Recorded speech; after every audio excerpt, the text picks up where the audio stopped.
अब यहाँ पर मीरा पुष्पा जी को अरेस्ट करवाने वाली है, क्योंकि अब यहाँ पर वह सच्चाई बताने वाली है।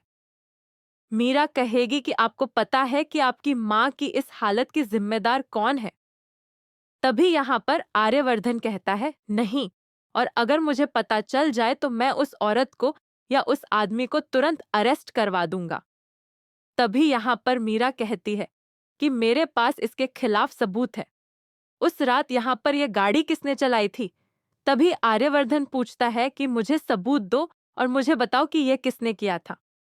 तभी मीरा कहती है कि यह सब किया था पुष्पा जी ने, यानी कि अनु की माँ ने। यह सुनकर आर्यवर्धन के होश उड़ जाते हैं। आर्यवर्धन कहता है, लेकिन वह ऐसा कैसे कर सकती हैं? उन्हें तो गाड़ी चलाना नहीं आता।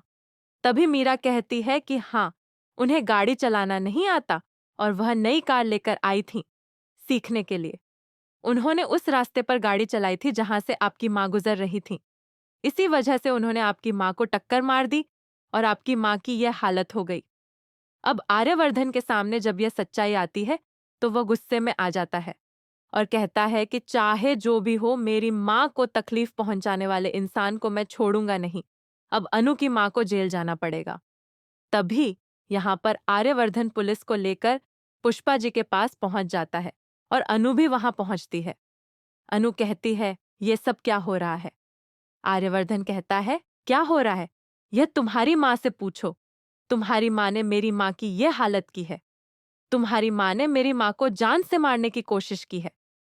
उन्होंने बीच रोड पर अपनी कार से मेरी माँ को उड़ा दिया। यह सुनने के बाद अनु के होश उड़ जाते हैं।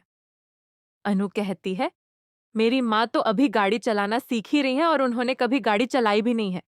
तभी आर्यवर्धन कहता है, इसी वजह से तो तुम्हारी माँ ने इतनी बड़ी गलती की है। जब उन्हें गाड़ी चलाना नहीं आता था तो आधी रात को वह गाड़ी लेकर इस रोड पर क्यों निकली जहां लोग घूमते रहते हैं। अब कहीं न कहीं यहाँ पर आर्यवर्धन का गुस्सा 7वें आसमान पर होता है, जिसे देखकर अनु डर जाती है। अनु सोचती है कि अगर आज गायत्री मैम की हालत की जिम्मेदार मेरी माँ है तो आर्यवर्धन सर मेरी माँ को जरूर अरेस्ट करवा देंगे। लेकिन तभी अनु अपनी माँ से पूछती है, माँ, आपने ऐसा किया? पुष्पा जी हाथ जोड़कर कहती हैं, नहीं अनु, तू खुद सोच, मैंने ऐसा बिल्कुल भी नहीं किया। अगर मेरे साथ ऐसा कुछ हुआ होता तो मैं डर जाती और तुम सबको सारी सच्चाई बता देती। लेकिन मेरे साथ ऐसा कुछ हुआ ही नहीं। उस रात मैं गाड़ी नहीं चला रही थी। मैंने शाम को ही गाड़ी चलाकर बंद कर दी थी और उसे खड़ा कर दिया था। उसके बाद मुझे लगा कि गाड़ी को कोई कहीं लेकर गया था, लेकिन वह गाड़ी कौन लेकर गया, मुझे आज तक पता नहीं चला। आर्यवर्धन कहता है, अपनी सच्चाई छुपाने के लिए पुष्पा जी, आप कितने झूठ बोलेंगी? आपने ही मेरी माँ की यह हालत की है और इसका सबूत मेरे पास है।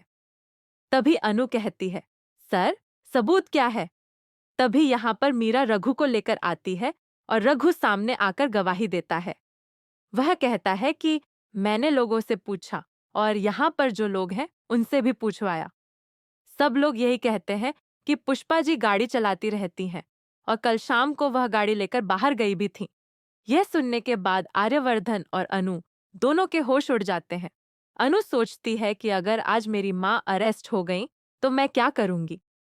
तभी यहाँ पर अनु के सामने ही आर्यवर्धन पुष्पा जी को अरेस्ट करवा देता है।